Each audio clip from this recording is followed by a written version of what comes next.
السلام علیکم ورحمۃ اللہ وبرکاتہ۔ امید ہے میرے تمام احباب خیر و عافیت سے ہوں گے۔ اللہ سے دعا ہے کہ جہاں بھی ہوں آپ حضرات صحیح سلامت رہیں، خوش و خرم رہیں۔ دیکھیے، ایک بڑا اہم مسئلہ ہے۔ دو حقیقی بھائی ہیں۔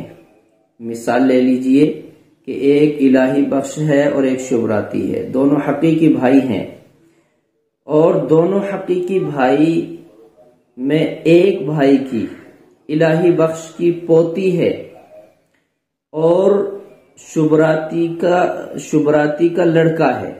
الہی بخش کی پوتی اور شبراتی کا لڑکا، ان دونوں میں نکاح ہو سکتا ہے یا نہیں ہو سکتا؟ یہ ہے اہم مسئلہ۔ دونوں حقیقی بھائی ہیں، ایک بھائی کی پوتی ہے اور ایک بھائی کا لڑکا ہے، کیا ان دونوں میں نکاح جائز ہے یا نہیں جائز ہے؟ دیکھیے فتاوی دارالعلوم کیا کہتا ہے۔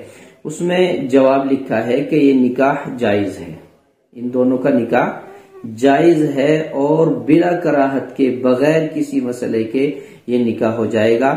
پھر قرآن کی آیت پیش کی گئی ہے، کما قال اللہ تعالی بعد ذکر المحرمات وَأَحَلَّ لَكُم مَّا وَرَاءَ ذَلِكُمْ، یہ پوری آیت لکھی ہے کہ اللہ تبارک و تعالیٰ نے تمہارے لیے تمہارے علاوہ کو حلال کر دیا ہے۔ جو حقیقی رشتے ہیں، خونی رشتے ہیں، ان کے علاوہ نکاح جائز ہے۔ یہ تفصیل میں نے آپ کو بتلائی بھی تھی اور انشاءاللہ کسی اور موقع پر بھی بتلاؤں گا، تو یہ دونوں نکاح جائز ہو جائیں گے۔